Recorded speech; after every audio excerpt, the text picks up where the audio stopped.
రోమా 3:23లో ఏ భేదము లేదు, అందరూ పాపం చేసి దేవుడు అనుగ్రహించు మహిమను పొందలేకపోతున్నారని చెప్పబడింది.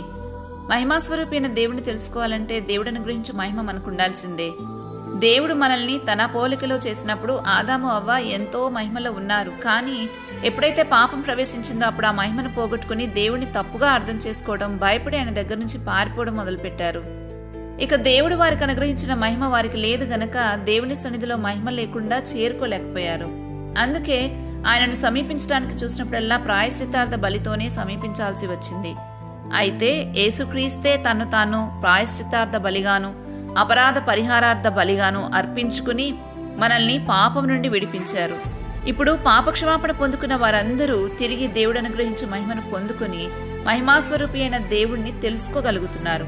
పాపంలో ఉన్న మనిషి ఎప్పుడైనా పరిశుద్ధుడైన దేవునికి విరోధంగానే ఉంటాడని గమనించాలి. పాపక్షమాపణ పొందుకున్నాకే దేవుని పట్ల సదాభిప్రాయం కలిగి ఉండగలుగుతాడు.